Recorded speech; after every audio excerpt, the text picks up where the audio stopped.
ചോറ് ഇഷ്ടം പോലെ കഴിച്ചാലും ഒരു അസുഖവും വരാതിരിക്കാനുള്ള ഒരു അടിപൊളി ടിപ്സും, അതുപോലെ തന്നെ ചോറ് വെന്ത് കഴിഞ്ഞാൽ ഏത് വേനലായാലും ഏത് ടൈമിലാണെങ്കിലും 1-2 ദിവസം അങ്ങനെ തന്നെ ഫ്രിഡ്ജിലൊന്നും വെക്കാതെ പുറത്ത് വെച്ചാൽ പോലും ഒരു കേടും ആ ചോറിന് വരാതിരിക്കാനുള്ള പറ്റുന്ന, നിങ്ങൾക്ക് ഒരുപാട് യൂസ്ഫുൾ ആകുന്ന ഒരു അടിപൊളി ടിപ്സാണ് കാണിക്കുന്നത്. അപ്പോൾ അതിന് വേണ്ടിയിട്ട് നമുക്ക് ആദ്യം തന്നെ ചോറ് വെക്കൽ മസ്റ്റാണ് കേട്ടോ. ആ ഒരു ടിപ്പ് നിങ്ങൾക്ക് കാണിച്ചു തരുന്ന സമയത്ത് നിങ്ങൾക്ക് ചോറ് വെക്കണമെന്നും കൂടി കാണിച്ചെങ്കിൽ അതിലേക്ക് ഞാൻ എന്താ ചേർക്കണമെന്നും അത് എങ്ങനെയാണ് നമുക്ക് എത്ര ചോറ് കഴിച്ചാലും ഒരു കേടും ശരീരത്തിന് ഇല്ലാതിരിക്കുന്നതെന്നൊക്കെ വീഡിയോയിലൂടെ കണ്ടു നോക്കാം. അപ്പോൾ അതിന് വേണ്ടിയിട്ട് ഇതാ ഒരു ഗ്ലാസ് ചോറാണ് ഞാനിവിടെ വെക്കുന്നത്. നിങ്ങളുടെ വീട്ടിൽ ഒരുപാട് ആളൊക്കെ ഉണ്ടെങ്കിൽ ചോറിൻ്റെ അളവ് കൂട്ടിക്കോളി കേട്ടോ. പിന്നെ പ്രത്യേകിച്ച് ഇപ്പോൾ എല്ലാവർക്കും പേടിയാണ് ചോറ് കഴിക്കാൻ, പ്രത്യേകിച്ച് ഈ ഒരു വെള്ളച്ചോറ് കഴിക്കാൻ. അതിന് ഒരുപാട് കേടുണ്ട്. നമ്മൾ കഴിച്ചു കഴിഞ്ഞാൽ വയറ് ചാടുക മാത്രമല്ല ഒരുപാട് പ്രശ്നങ്ങൾ ഈ ചോറ് കഴിച്ചാലുണ്ടാവും. അപ്പോൾ ആ ഒരു ചോറ് നമുക്ക് ഇഷ്ടമുണ്ടെങ്കിലും കഴിക്കാൻ പറ്റാതെ സങ്കടപ്പെടുന്ന ആളുകളൊക്കെ ഉണ്ടെങ്കിൽ ഇനി മുതൽ ആരും ചോറ് കഴിക്കുന്ന കാര്യത്തിൽ ബേജാറാവേണ്ട. ചോറ് ഇഷ്ടം പോലെ കഴിക്കട്ടോ. അപ്പോൾ ഈ ചോറ് വെക്കാൻ വേണ്ടിയിട്ട് നമ്മൾ സാധാരണ റേഷൻ കടയിൽ നിന്ന് കിട്ടിയ അരിയാണ് ഞാൻ എടുത്തിട്ടുള്ളത്. ഇത് നല്ലോണം കഴുകി എടുക്കുന്നുണ്ട്. അപ്പോൾ ഞാൻ ഈ കഴിക്കുന്ന രീതി കാണുമ്പോൾ നിങ്ങളൊക്കെ വിചാരിക്കണ്ടാവും എന്താ അപ്പോൾ ഇതിങ്ങനെ വലിയൊരു കുടുക്കിയിൽ ഒരു ഗ്ലാസ് അരിട്ട് കഴുകുന്നതാണ്. പക്ഷെ ഞാൻ ഇവിടെ ഒരു ഗ്ലാസ് അരി വെച്ചാൽ തന്നെ 2 നേരത്തിനുള്ള ചോറുണ്ടാവും കേട്ടോ. അപ്പോൾ അതിൻ്റെ പേരിലാണ് ഞാൻ പിന്നെ നല്ല ആയാസമുള്ള കുടുക്കിയിൽ ഇഷ്ടം പോലെ വെള്ളമൊക്കെ ഒഴിച്ചിട്ട് അങ്ങനെയാണ് ഞാൻ ചോറ് വെക്കാറ്. അപ്പോൾ അതിൻ്റെ പേരിലാണ് കുറച്ച് വലുപ്പമുള്ള 1 കിലോ അരി വെക്കാൻ പറ്റുന്ന ഒരു കുടുക്കയാണ് ഇട്ടത്. അപ്പോൾ പിന്നെ നമ്മൾ ആദ്യമേ വെള്ളം വെച്ചിട്ട് തിളച്ചിട്ട് അരിട്ടെടുക്കുന്ന ഒരു രീതിയുണ്ട്. അപ്പോൾ ഒരുപാട് ചോറൊക്കെ വെക്കുകയാണെങ്കിൽ ആ രീതിയായിരിക്കും നന്നാവുക. അപ്പോൾ ഒരു ഗ്ലാസ് അരി ആയതുകൊണ്ട് തന്നെ ഞാനിത് ഇങ്ങനെ അരിയും വെള്ളം കൂടി അങ്ങോട്ട് തീമക്കാൻ കേട്ടോ. ഇത് അവിടെ കിടന്ന് തിളക്കട്ടെ. അപ്പോൾ ഇനി നമുക്ക് ചെയ്യാനുള്ള കാര്യം എന്താണെന്ന് വെച്ചാൽ ഈ ഒരു കാര്യത്തിലൂടെ നമുക്ക് 3-4 കാര്യങ്ങളാണ് ചെയ്യാൻ കിട്ടുക. അതായത് നമുക്ക് ആദ്യം തന്നെ ഫ്ലെയിം ഓൺ ചെയ്തതിന് ശേഷം നമുക്ക് എന്ത് ചെയ്യാം, പിന്നെ ചെറിയ കുട്ടികളൊക്കെ വീട്ടിലുണ്ടെങ്കിൽ നല്ലോണം ശ്രദ്ധിക്കണം. നമ്മൾ ഈ ഗ്യാസ് സ്റ്റൗവിൽ വെക്കുന്നത് ചിരട്ടയാണ്. അപ്പോൾ അത് പ്രത്യേകിച്ച് പറയാനുള്ളതെന്ന് വെച്ചാൽ ഇത് നമ്മൾക്ക് പെട്ടെന്ന് ഉരുണ്ട് ചാടാനൊക്കെ സാധ്യത ഉണ്ട്. അപ്പോൾ നിങ്ങൾ അടുപ്പിലൊക്കെ കത്തിക്കുന്ന ആളുകളാണെങ്കിൽ എന്ത് ചെയ്യുക, അടുപ്പിലിട്ടിട്ട് ചിരട്ട ഒന്ന് കത്തിക്കട്ടെ. കുറച്ച് കത്തിച്ചാൽ മതി. ബാക്കി നമുക്കിത് അതുപോലെ ഒരു ചട്ടിയിൽ വെച്ചിട്ട് കത്തിക്കുകയാണ് ചെയ്യണത്. അപ്പോൾ ചെറിയ മക്കളൊക്കെ ഉള്ള വീട്ടിലാണെന്നുണ്ടെങ്കിൽ പ്രത്യേകം ശ്രദ്ധിക്കണം. അതുപോലെ തന്നെ നമ്മൾ മേലേക്ക് ഇത് ഉരുണ്ട് ചാടണം നോക്കണം. കാരണം തീയല്ല, ഒന്നും കാട്ടാൻ പറ്റൂല. ഇപ്പൊ ഒക്കെ കണ്ടില്ല, നല്ലോണം ആളി കത്തിന് നല്ല കാറ്റാണ് കേട്ടോ. ഒരുപാട് കാറ്റൊന്നും ഇല്ല, എന്നാലും അത്യാവശ്യം കുഴപ്പമില്ലാത്ത കാറ്റുകൊണ്ടാണത് ഇപ്പൊ ഇങ്ങനെ കത്തുന്നത്. അപ്പോൾ പെട്ടെന്ന് തന്നെ കത്തുട്ടോ. നമ്മൾ പുറത്തുകൊണ്ടേക്കുമ്പോൾ ചെറിയൊരു നേരിയ കാറ്റ് തട്ടുമ്പോൾ തന്നെ നമ്മൾ ഈ ഒരു ചിരട്ട നല്ലോണം കത്തും. അപ്പൊ എന്താ വെച്ചാല് ചിരട്ട കത്തിന്റെ ശേഷം ഇതാ ഞാൻ തീയൊക്കെ കെട്ട് ഇങ്ങോട്ട് കൊണ്ടുവന്ന് വെച്ചാൽ, അപ്പൊ ചിരട്ടയത്തെ തീ കെട്ടിയതിന് ശേഷം നല്ലോണം കെടാൻ കാത്തിരിക്കരുത്. അപ്പൊ ഇത് വെണ്ണീരായിട്ട് കിട്ടും. നമുക്കിത് ചിരട്ടന്റെ നല്ലൊരു ഇതായിട്ടാണ് കിട്ടേണ്ടത്. നല്ല കനല് ഉടച്ചിട്ടുള്ള ആ ഒരു ഇതുണ്ടല്ലോ, ചാർക്കോള് പോലെ, ചാർക്കോളിന്റെ ആ ഒരു ഇതിലാണ് നമുക്ക് കിട്ടേണ്ടത്. അപ്പൊ ചാർക്കോളായിട്ട് കിട്ടാൻ വേണ്ടിയിട്ട് ആ ഒരു കനല് കത്തി നിൽക്കുന്ന കനലിലേക്ക് തന്നെ ലേശം വെള്ളം ഇങ്ങനെ ഒന്ന് സ്പ്രെഡ് ചെയ്ത് കൊടുത്താൽ ആ തീ കെടുമ്പോൾ നല്ലൊരു ചാർക്കോളായിട്ട് കിട്ടും. അപ്പൊ ആ ഒരു ചാർക്കോള് ഞാനിപ്പോ ഏകദേശം ഒരു 3-4 ചിരട്ടൊക്കെ, 3 ചിരട്ടല്ലേ ചുട്ടത്. അതുകൊണ്ട് തന്നെ ഒരുപാടൊന്നും ഇല്ല കേട്ടോ, ചാർക്കോള് കുറച്ചേ ഉള്ളൂ. അപ്പൊ നമ്മുടെ ചട്ടിങ്ങൾ കണ്ടല്ലോ, അടിപൊളിയായിട്ട് തന്നെ മയങ്ങി വന്നിട്ടുണ്ട് കേട്ടോ. അപ്പൊ ഈ ഒരു ചട്ടി മയക്കിയെടുക്കാനും ഇത് നല്ലൊരു ടിപ്പാണ്. അപ്പൊ നിങ്ങൾ ചെയ്യാം. അപ്പൊ എന്താ വെച്ചാല് ഈ ചട്ടി നമ്മൾ മയക്കിയെടുത്ത് കഴിഞ്ഞാൽ നമുക്ക് കഴുകാൻ വേണ്ടിയിട്ട് ഉപയോഗിക്കേണ്ടത് കടലമാവാണ് കേട്ടോ. അപ്പൊ ഈ കടലമാവ് ഇപ്പോൾ നല്ലോണം പഴക്കായ കടലമാവാണ്. ഇതുപോലെ നമ്മൾ ഒഴിവാക്കാൻ വേണ്ടിയിട്ട് വെച്ചിട്ടുള്ള കടലമാവൊക്കെ ഉണ്ടെങ്കിൽ നമുക്ക് അത് ഒഴിവാക്കലുമായി, നമ്മളെ ചട്ടി ക്ലീൻ ആവലുമായി. അപ്പം ഇത് ഞാൻ ഇങ്ങനെ എടുത്തു വെക്കണതാണ്. പഴയതായിട്ടുള്ള നമ്മുടെ ഡേറ്റ് ഒക്കെ കഴിഞ്ഞ കടലമാവൊക്കെ ഉണ്ടെങ്കിൽ ഞാൻ അങ്ങനെ മാറ്റി വെക്കും. അപ്പൊ എന്താ വെച്ചാൽ ഇതിൽ പിഴുത്തലൊക്കെ വന്നിട്ടുണ്ട് കേട്ടോ, കുഴപ്പമൊന്നുമില്ല. അത്തര അങ്ങോട്ട് മാറ്റിയെടുത്താൽ മതി. അപ്പൊ എന്താ വെച്ചാല് ഈ ഒരു കടലമാവ് നമ്മൾ ചട്ടിയിലിട്ട് മോറി കഴിഞ്ഞാൽ എന്താ വെച്ചാൽ നമ്മൾ സാധാരണ പാത്രം മോറിന് എന്തെങ്കിലുമൊക്കെ വെച്ചിട്ട് മോറിന് കുഴപ്പമൊന്നും ഉണ്ടായിട്ടില്ല. പക്ഷെ നമ്മൾ ഈ ഒരു ചട്ടി ഒരുപാട് കാലം നമുക്ക് ഈട് നിൽക്കണം എന്നുണ്ടെങ്കിൽ ഫസ്റ്റിൽ നമ്മൾ എന്ത് ചെയ്യാം, തുണി വെച്ചിട്ട് കഴുകുക. അതുപോലെ തന്നെ കടലമാവ് ഇട്ടിട്ട് നല്ലോണം ഒന്ന് കഴുകുക. അതിനുശേഷം നമുക്ക് എന്ത് ചെയ്യുക, സാബൂനോ എന്ത് ലിക്വിഡാണോ നിങ്ങൾ കഴുകാൻ വേണ്ടിയിട്ട് ഉപയോഗിക്കുന്നത് അത് വെച്ചിട്ട് കഴുകാണ് കേട്ടോ ചെയ്യേണ്ടത്. അപ്പൊ നല്ലോണം മയക്കുക എന്ന് പറഞ്ഞാല് നമ്മളിപ്പോ സാധാരണ പലതരത്തിലും മഴക്കാറുണ്ടല്ലേ. അപ്പൊ ചട്ടി മയക്കുമ്പം ഇതുപോലെ നമ്മൾ ചെയ്ത് കഴിഞ്ഞാൽ തീയിൽ മുളച്ചത് വെയിലത്ത് വാടില്ല നമ്മൾ കേട്ടിട്ടില്ലേ, അതുപോലെയാണ് കേട്ടോ. ഇനി എത്ര തന്നെയാണെങ്കിലും നമ്മളിത് ഗ്യാസ് സ്റ്റൗമലൊക്കെ നല്ല യാതൊരു ടെൻഷനില്ലാതെ വെക്കുക.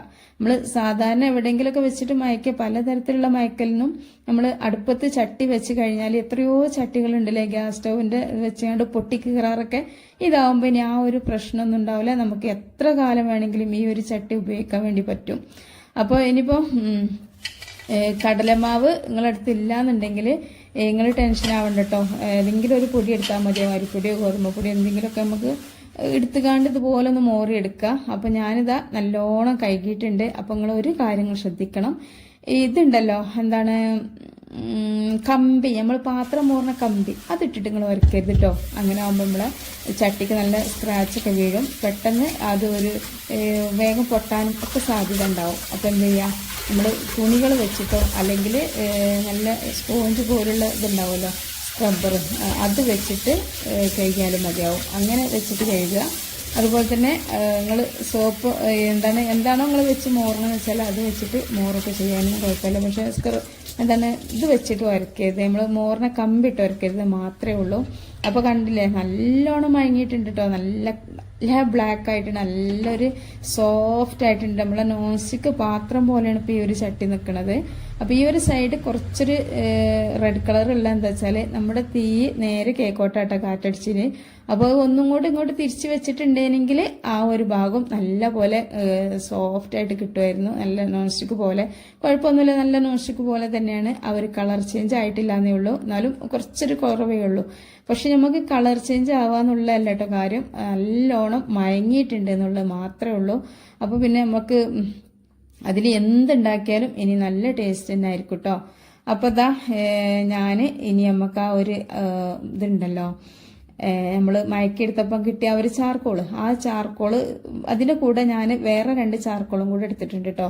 അതിന് ചെറിയൊരു കഷ്ണം എടുക്കണുള്ളൂ. എന്താ വെച്ചാൽ ഈ ഒരു കരി എനിക്ക് തികയൂല. നമ്മൾ 2-3 കാര്യങ്ങൾ ഇവിടെ കാണിക്കുന്നുണ്ട്. ഈ ഒരു ചിരട്ട ചുട്ടിട്ടുള്ള ഈ ഒരു ചാർക്കോളിന്റെ കരി കൊണ്ട് നമുക്ക് കുറച്ച് കാര്യങ്ങളൊക്കെ കാണിക്കണോണ്ട് തന്നെ തികയൂല എന്ന് കണ്ടപ്പോൾ ഞാൻ ചാർക്കോളും കൂടെ ഒരു കഷ്ണം എടുത്തിട്ട് നല്ലോണം ഒന്ന് ചതച്ച് പൊടിച്ചെടുക്കുന്നുണ്ട് കേട്ടോ. എന്താ വെച്ചാൽ അതുപോലെ തന്നെ നമ്മൾ ഒരു കാര്യം ശ്രദ്ധിക്കാനുള്ള എന്താ വെച്ചാൽ നമ്മളിപ്പോ ചിരട്ടന്റെ ചാർക്കോൾ എടുത്തല്ലോ. അപ്പൊ ഒരു പക്ഷെ നമ്മൾ ചിരട്ട ചുട്ട സമയത്ത് എങ്ങനെയെങ്കിലും ഏതെങ്കിലും ഒരു ഭാഗം കത്താനോ കത്തിയിട്ട് പകുതിയായി കിടന്നതൊക്കെ ഉണ്ടെങ്കിൽ നമ്മളത് മിക്സിയുടെ ജാറിലേക്ക് ഇട്ട് കൊടുക്കും. പ്രത്യേകം ശ്രദ്ധിക്കുക. അല്ലാന്നുണ്ടെങ്കിൽ ആ ഒരു ഭാഗം ഒഴിവാക്കിയിട്ടില്ല എന്നുണ്ടെങ്കിൽ നമ്മൾ മിക്സിയുടെ ജാറിന്റെ ബ്ലേഡൊക്കെ പൊട്ടിപ്പോവാൻ സാധ്യത ഉണ്ടാവും കേട്ടോ. അപ്പം നമ്മൾ പുറത്ത് വെച്ചിട്ടൊക്കെ ചുട്ട് കഴിഞ്ഞാൽ ഒരിക്കലും അതിൽ ഭാഗം കത്താത്തൊന്നും ഉണ്ടാവൂല. അപ്പൊ നിങ്ങൾ ശ്രദ്ധിക്കുക. അങ്ങനെ കത്താത്ത ഭാഗങ്ങളൊക്കെ ഉണ്ടെങ്കിൽ നിങ്ങൾ മിക്സിയുടെ ജാറിൽ ആ ഭാഗം ഇടരുത്. നല്ല കത്തി കരിക്കട്ടായത് മാത്രം ഇട്ട് കൊടുക്കുക. അപ്പൊ ഇതാ ചാർക്കോളും കൂടെ കൂട്ടിയത് കൊണ്ട് തന്നെ കുറച്ച് കൂടുതൽ കരിയൊക്കെ കിട്ടിയിട്ടുണ്ട്. അപ്പൊ നിങ്ങൾ കുറച്ച് കൂടുതൽ കരി ഉണ്ടാക്കി വെക്കുകയാണെന്നുണ്ടെങ്കിൽ നിങ്ങൾ എന്ത് ചെയ്യുക, ഒരു 5-6 ചിരട്ടൊക്കെ ചുടട്ടോ. ഞാനിപ്പോ ഒരു 3 ചിരട്ടല്ലേ ചുട്ടിട്ടുള്ളൂ. അപ്പൊ അതുപോലെ തന്നെ നമുക്ക് ഇതിലും കൂടുതൽ ചട്ടിയൊക്കെ മഴക്കിയെടുക്കാണ്ടെങ്കിൽ നല്ലൊരു ഗുണമാണ് കേട്ടോ. ഒരു 6-7 ചിരട്ട ചുട്ട് കഴിഞ്ഞാൽ നമുക്ക് ഈ ഒരു കരി വെച്ചിട്ട് ഞാൻ കുറച്ച് കാര്യങ്ങൾ ഇവിടെ കാണിക്കണ്ടേ. നമ്മുടെ അടുക്കളയിലുള്ള സിങ്ക് അല്ലെ, എല്ലാവർക്കും വലിയൊരു തലവേദനയാണ് ഈ ഒരു സിങ്ക് കഴുകുക എന്നുള്ളത്. നമ്മളിപ്പോ 24 മണിക്കൂറും അതിലൊരു രാത്രി കുറച്ച് സമയം കഴുകുക, ബാക്കി എപ്പോഴും നമ്മൾ ഈ സിങ്കിൽ പാത്രങ്ങളായിരിക്കും അല്ലെ. നമ്മൾ എത്ര കഴുകിയാലും നമ്മുടെ ഉച്ചക്കത്തെ പാത്രമൊക്കെ കഴുകി നമ്മളൊന്ന് അടുക്കളയിൽ നിന്ന് മാറിയിട്ടുണ്ടാവുള്ളൂ. അപ്പോഴും നമ്മുടെ മക്കളൊക്കെ വന്നാൽ വീണ്ടും നമ്മൾ അടുക്കളയ്ക്ക് അപ്പോഴും പാത്രങ്ങൾ ഇങ്ങനെ വരുന്ന് നമ്മൾ വല്ലപ്പോഴൊക്കെ നമ്മൾ കഴുകാതെ ഇട്ട് കഴിഞ്ഞാൽ ഇത് പിന്നൊരു എന്തോ പോലെ ആവും. ഇനിയിപ്പോൾ ദിവസം കഴുകിയാൽ തന്നെ ഒരു കളർ ചേഞ്ചൊക്കെ വരും നമ്മളെ സിങ്കിന്. വലിയ ആദ്യത്തെ ആ ഒരു ഫിനിഷോ ഒന്നും കിട്ടൂല. അപ്പം അങ്ങനെ നിൽക്കുമ്പോഴാ ഇതുപോലെ കരി എടുത്തിട്ടതാ ഇങ്ങനെ ഒന്ന് കഴുകി നോക്കിയാണ് എന്തോരെന്ന് പറഞ്ഞാൽ നമ്മൾ സ്റ്റീലിൻ്റെ പാത്രമൊക്കെ വാങ്ങല്ലോ കടയിൽ നിന്ന്, ആ ഒരു ഗ്ലേസിങ് ആട്ട കിട്ടാൻ പോലെ നിങ്ങൾക്ക് കാണുമ്പോൾ തന്നെ മനസ്സിലാവുണ്ടാവും. ആ ഒരു സിങ്ക് നിങ്ങൾ കുറച്ച് മുമ്പ് കണ്ട പോലുള്ള സിങ്ക് അല്ലല്ലോ, നല്ല ഒരു ഒരു വേറൊരു നല്ലൊരു കളറായിട്ടാട്ടോ കിട്ടുക. നല്ലൊരു തിളക്കമായിരിക്കും നമ്മുടെ ഈ ഒരു സിങ്കിന്. പണ്ടൊക്കെ ഉമ്മമാരൊക്കെ ഈ പാത്രങ്ങളൊക്കെ കഴിക്കാൻ വേണ്ടിയിട്ട് നല്ലൊരു തിളക്കം കിട്ടാൻ വേണ്ടിയിട്ടൊക്കെ ഇതുപോലെ കരിയൊക്കെ ഉണ്ടാക്കിയിട്ട് പാത്രമൊക്കെ അലുമിനിയം പാത്രമൊക്കെ പൊരിച്ച് കഴിഞ്ഞിട്ട് നല്ല തിളക്കം കിട്ടാറുണ്ട് അല്ലേ.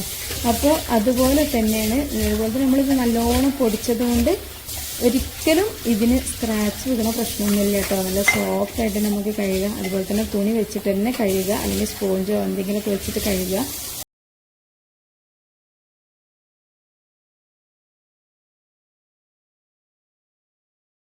ഇതുപോലെ ചെയ്താൽ മതി കേട്ടോ. നല്ല അടിപൊളിയായിട്ട് തന്നെ തിളക്കം കിട്ടിയിട്ടുണ്ട്. പിന്നെ അതേപോലെ തന്നെ നമുക്ക് ഈ ഒരു കരി വെച്ചിട്ട് ചെയ്യണതാണ്. നിങ്ങൾ കണ്ടില്ലേ, നല്ലോണം ക്ലോസറ്റും ടൈലിൻ്റെ തറിയൊക്കെ നല്ലോണം പളവളാ തിളങ്ങോട്ടോ. അത് വെച്ചിട്ട് നമ്മൾ ഉരച്ച് കഴിഞ്ഞാൽ അപ്പോൾ അത് നിങ്ങൾ ചെയ്ത് നോക്കുക. പിന്നെ നമുക്ക് ചെയ്യേണ്ട പണി എന്താ വെച്ചാൽ, ഞാൻ ഒരു ചിരട്ട രണ്ട് മൂന്ന് ചിരട്ടൊക്കെ പൊട്ടിച്ചെടുക്കുക. ഞാനിപ്പോൾ 2 ചിരട്ട പൊട്ടിച്ചെടുത്തിട്ടുണ്ട്. അതിൽ നിന്ന് ഒരു ചിരട്ടൻ്റെ ഒരു കഷ്ണഭാഗം നല്ലോണം ഒന്നൊരു കമ്പി വെച്ചിട്ട് കഴുകണം കേട്ടോ. കമ്പിയോ എന്തെങ്കിലുമൊക്കെ വെച്ചിട്ട് നല്ലോണം വൃത്തിയായിട്ട് കഴുകുക. നിങ്ങൾ ആ ഒരു സമയത്ത് ഈ ഒരു ടൈമിൽ ചെറിയ ചിരട്ടയാണ്, നല്ല ഫ്രഷ് ആയിട്ടുള്ള ചിരട്ടയാണെന്നുണ്ടെങ്കിൽ അത് പ്രത്യേകിച്ച് ഒരുപാട് കഴുകേണ്ടെന്ന് ആവശ്യമില്ല. നല്ല വൃത്തിയുള്ള ചിരട്ടയാണെങ്കിൽ അത് നേരെ തന്നെ എടുത്തോളി. എന്നിട്ട് അത് 2-3 കഷ്ണങ്ങളാക്കി മാറ്റുന്നത് നന്നായിരിക്കും. അല്ല ചിരട്ട ഒന്നായിട്ട് അങ്ങോട്ട് ഇടുകയാണെങ്കിലും കുഴപ്പമൊന്നുമില്ല. ഏതായാലും ഞാൻ നമ്മളെ ചോറ് നല്ലോണം തിളച്ച് വരുന്നുണ്ട് കേട്ടോ. ആ ഒരു സമയത്ത് ചോറ് ഇങ്ങനെ തിളച്ചുകൊണ്ടിരിക്കുന്ന സമയത്ത് ആ പൊട്ടിച്ചിട്ടുള്ള ചെറിയൊരു കഷ്ണം ചിരട്ട ഇതിലേക്ക് ഇട്ട് കൊടുക്കുന്നത്. ചെറുതെന്നല്ല, ഒരു ചിരട്ടൻ്റെ പകുതിൻ്റെ താഴെ കണ്ട് ഒരു കഷ്ണം ഇതിലേക്ക് ഇട്ട് കൊടുത്തിട്ട് നല്ലോണം ആ ഒരു ചോറ് വേവുന്ന സമയം വരെ ഒന്ന് ഇതിൽ കിടന്നിട്ട് തിളക്കട്ടെ. ഈ വെള്ളച്ചോറ് കൂടുതലായിട്ട് കഴിച്ചു കഴിഞ്ഞാൽ ചീത്ത കൊളസ്ട്രോൾ നമുക്ക് അധികം കൂടുകയും ചെയ്യും. പിന്നെ അതുപോലെ തന്നെ ഈ ചീത്ത കൊളസ്ട്രോളായ LDL എന്ന് പറഞ്ഞ ഈ കൊളസ്ട്രോളിനെ കുറക്കാൻ ഏറെ സഹായം ചെയ്യട്ടെ ഈ ഒരു ചിരട്ട ഇട്ടിട്ട് നമ്മൾ ചോറ് കഴിച്ചു കഴിഞ്ഞാൽ. അപ്പോൾ ഈ ഒരു ചിരട്ട ഇട്ടുകാണ്ടുള്ള ചോറ് നമ്മൾ കഴിക്കുമ്പോൾ ഒരു പേടിയും പേടിക്കണ്ട. ആ ഒരു കൊളസ്ട്രോളൊക്കെ കുറച്ച് കഴിഞ്ഞാൽ പിന്നെ നമുക്ക് ഒരു പ്രശ്നമില്ലാതെ ചോറ് ഇഷ്ടം പോലെ കഴിക്കാൻ വേണ്ടിയിട്ട് പറ്റും കേട്ടോ. പിന്നെ ഈ ഒരു ചോറ് കേടാവാതിരിക്കാനുള്ള പണി എന്താ വെച്ചാൽ അത് ഞാൻ നിങ്ങൾക്ക് കാണിച്ചു തരാം. അപ്പോൾ ഞാൻ ഈ ഒരു ചോറ് ഇതുപോലെ ഒരു പാത്രത്തിലേക്ക് ഒഴിച്ചു കൊടുക്കുകയാണ് ചെയ്യുന്നത്. നിങ്ങൾക്ക് വേണമെങ്കിൽ വാർത്തെടുക്കാം, അതല്ലാന്നുണ്ടെങ്കിൽ ഈ കൊട്ടക്കയിലോട്ട് ഊറ്റിയെടുക്കാം കേട്ടോ. അപ്പോൾ ഇതിൻ്റെ വെള്ളം കുടിക്കണമെന്ന് നല്ലതാണ്. അപ്പോൾ നിങ്ങൾ വെള്ളമൊക്കെ കുടിക്കുന്നുണ്ടെങ്കിൽ 1-2 ചിരട്ടന്നെ നല്ലോണം കഴുകി വൃത്തിയാക്കിയിട്ട് ആ ഒരു ചോറ് തിളക്കണയിൽ ഇട്ട് കഴിഞ്ഞാൽ ഒരുപാട് അസുഖങ്ങൾക്കുള്ള ഒരു മെഡിസിനും കൂടി ആയിട്ട് വരും കേട്ടോ. കാരണം എന്താ വെച്ചാൽ ഈ ചിരട്ട തിളപ്പിച്ച വെള്ളം കുടിച്ചു കഴിഞ്ഞാൽ ഷുഗർ പേഷ്യൻറ്റിനൊക്കെ നല്ലൊരു കാര്യമാണ്. ഷുഗർ കുറയാനും ഷുഗർ നല്ല നിലയിൽ നിർത്തി പോരാനും ഒക്കെ സഹായിക്കും. പിന്നെ അതുപോലെ തന്നെ ഈ തേങ്ങ വെള്ളം കരിക്ക് ഒക്കെ ഒരുപാട് ആരോഗ്യ ഗുണങ്ങളുള്ളതാണല്ലേ. പക്ഷെ എന്നാൽ അതിനേക്കാളൊക്കെ ഗുണമാണ് ഈ ഒരു ചിരട്ട എന്ന് പറഞ്ഞാൽ. അപ്പോൾ ഈ ഒരു ചിരട്ട മുമ്പൊക്കെ എന്ന് പറഞ്ഞാൽ ചിരട്ട തളക്കയിൽ ചിരട്ട കുഞ്ഞിക്കയിലൊക്കെ ഉണ്ടായിട്ട് അതുകൊണ്ടൊക്കെയാണ് ചോറും കറിയൊക്കെ വിളമ്പിയത്. അപ്പോൾ അതിലൊക്കെ ഒരുപാട് ആരോഗ്യ രഹസ്യങ്ങളുണ്ട്. അപ്പോൾ അന്നൊക്കെ നമ്മൾ വിചാരിക്കണം എന്താ അവർക്ക് വേറെ എന്തോ സ്റ്റീലും അലുമിനിയം ഒന്നും കിട്ടാത്തതുകൊണ്ടാണെന്നാണ്. പക്ഷെ അത് മാത്രമല്ല കേട്ടോ, അത് കിട്ടിയാലും അവരതന്നെ ചെയ്തത്. പക്ഷെ ഇപ്പം എന്താ അറിയോ, ഇപ്പം എല്ലാവരും അതൊക്കെ ഒരു അലങ്കാരത്തിന് വേണ്ടിയാണ്. ചിരട്ട കുഞ്ഞിക്കയിലും ചിരട്ട തള്ളക്കയിലും ചിരട്ടൻ്റെ പാത്രങ്ങളൊക്കെ അലങ്കാരത്തിന് വേണ്ടിയിട്ടാണ് ഇപ്പോൾ വീട്ടിൽ ഇങ്ങനെ പാത്തിക്കണത്. അപ്പം ഇനി ചോറ് കേടാവാതിരിക്കാൻ വേണ്ടിയിട്ട് ചോറ് നമ്മൾ ഊറ്റി വെച്ച് കഴിഞ്ഞാൽ അതിൻ്റെ മുകളിലൂടെ നല്ലോണം വെള്ളം ഒഴിക്കുക. വെള്ളം ഒഴിച്ചിട്ട് നല്ലോണം വെള്ളം ഒഴിച്ച് തണുത്ത വെള്ളം ഒഴിച്ച് കഴിഞ്ഞാൽ ആ ചോറ് 2 ദിവസം വെച്ചാലും ഒരു കേടും ആവില്ല കേട്ടോ. നല്ലോണം വെള്ളം ഒഴിക്കണം. അങ്ങനെ വെച്ച് കഴിഞ്ഞാൽ ഒരു കേടാവില്ല. അത് നിങ്ങളൊന്ന് ചെയ്ത് നോക്കേണ്ടി. വേനൽക്കാലത്തൊക്കെ നല്ല യൂസ്ഫുൾ ആവും. പിന്നെ വർഷക്കാലമാണെങ്കിലും നമ്മൾ രാവിലെ തന്നെ ചോറ് വെച്ചാൽ രാത്രി ആകുമ്പോഴത്തേന് എന്തായാലും ചെറിയൊരു സ്മെല്ലൊക്കെ അടിക്കും. അപ്പോൾ അതൊന്നും ഉണ്ടാവില്ല. ഇതുപോലെ നല്ലോണം വെള്ളം ഒഴിച്ചിട്ട് കഴുകി കഴിഞ്ഞാൽ കേട്ടോ അടിപൊളി ഉപകാരപ്പെടുന്നൊരു ടിപ്സാണിത്. ജീവിതശൈലി പാരമ്പര്യ രോഗങ്ങളിൽ പെടുത്താവുന്ന പ്രമേഹത്തിന് നല്ലൊരു പരിഹാരമാണ് കേട്ടോ ഈ ചിരട്ട വെന്ത വെള്ളം. എന്താ വെച്ചാൽ ചകിരി ഇട്ട് തിളപ്പിച്ച വെള്ളവും ചിരട്ട വെന്ത വെള്ളവും ഒക്കെ ഒരുപാട് ഗുണം ചെയ്യും. രക്തത്തിലെ ഷുഗറിനെ നിയന്ത്രിച്ച് നിർത്താൻ നല്ലോണം ഗുണം ചെയ്യും ഈ ചിരട്ട തിളപ്പിച്ച വെള്ളം. അപ്പോൾ എന്താ പറയുക, ഈ ചിരട്ട തിളപ്പിച്ചാൽ ഇതിൽ നാരുകൾ പ്രധാനമായും ഇത് പ്രയോജനം നൽകുന്ന ഫൈബറിനാൽ സമ്പുഷ്ടമാണ് ഈ ഒരു ചിരട്ട എന്ന് പറഞ്ഞാൽ. അപ്പോൾ ഈ ചിരട്ട തിളപ്പിച്ച വെള്ളം നമ്മൾ കുടിച്ചു കഴിഞ്ഞാൽ നമുക്ക് നല്ല ഫൈബർ ഉണ്ടാവും. അപ്പോൾ ഈ ഫൈബർ അടങ്ങിയതുകൊണ്ട് തന്നെ നമുക്ക് ഗോതമ്പിലൊക്കെ ഇഷ്ടം പോലെ ഫൈബർ ഉണ്ടല്ലോ. അപ്പോൾ ആ ഒരു ഫൈബർ നമ്മൾ ഈ ചോറ് തിളപ്പിച്ച വെള്ളത്തിലൊക്കെ ഉണ്ടായി കഴിഞ്ഞാൽ നമുക്ക് പിന്നെ ചോറ് കഴിച്ചിട്ടുള്ള അസുഖം ഉണ്ടാവില്ല. അപ്പോൾ എന്താ അറിയോ, നിങ്ങൾക്ക് ചോറ് ചോറ് ഇഷ്ടംപോലെ കഴിക്കണം എന്നുണ്ടെങ്കിൽ നമ്മൾ മലയാളികൾക്ക് പ്രത്യേകിച്ച് സ്ത്രീകൾക്ക് ചോറ് ഇഷ്ടം പോലെ കഴിക്കണം. വേറെ എന്ത് കിട്ടിയിട്ടും കാര്യമില്ല, അങ്ങനെ ഒരു ഇതാണ്. അപ്പം ഇനി പേടിക്കാതെ കഴിക്കാൻ വേണ്ടിയിട്ട് നിങ്ങൾ ചോറ് വെക്കുമ്പോൾ ഒരു ചിരട്ട കുത്തി അതിൽ ഇട്ട് കൊടുത്താൽ മതി കേട്ടോ. ഒരു പേടിയും പേടിക്കണം മക്കൾ. നിങ്ങൾക്ക് ഭാവിയിൽ എന്തെങ്കിലും അസുഖം വരുന്നുണ്ടെങ്കിൽ അത് വരെ തടയാൻ ഈ ചിരട്ട സഹായിക്കും. അപ്പോൾ നമ്മുടെ വീഡിയോക്ക് താഴെ നിങ്ങൾ ലൈക്ക് ചെയ്തിട്ടുണ്ടാകുന്ന വിചാരിക്കുന്നുണ്ട്. ലൈക്ക് ചെയ്തിട്ടുണ്ടെങ്കിൽ ഈ ഒരു സമയത്ത് നിങ്ങളൊരു ലൈക്ക് ചെയ്യുക. നിങ്ങൾ ഈ ഒരു വീഡിയോ നിങ്ങളെ ഫാമിലി ഗ്രൂപ്പും ഫ്രണ്ട്സ് ഗ്രൂപ്പും ഒക്കെ പരമാവധി ഒന്ന് ഷെയർ ചെയ്ത് കൊടുക്കട്ടോ. ഇത് നല്ല മണിമണിയായിട്ടുള്ള ചോറാണ്. ഈ ചോറിന് ഒരു കേടും പറ്റില്ല, കാരണം അത്രക്കും വെള്ളം അതിൻ്റെ മുകളിലൂടെ ഒഴിച്ചിട്ടുണ്ട്. അടിപൊളി ചോറാണ് കേട്ടോ. പിന്നെ ചോറ് വേവും കൂടി കുറച്ച് കൂടിയിട്ട് എന്തായാലും നിങ്ങൾ ഈ ഒരു ടിപ്സ് ഫോളോ ചെയ്യണം. അത്രക്കും നല്ല യൂസ്ഫുൾ ആയിട്ടുള്ള ഒരു കാര്യമാണിത്. അപ്പോൾ ഇൻഷാ അല്ലാഹ് നാളെ അടുത്ത വീഡിയോ ആയിട്ട് വരാം. അസ്സലാമു അലൈക്കും.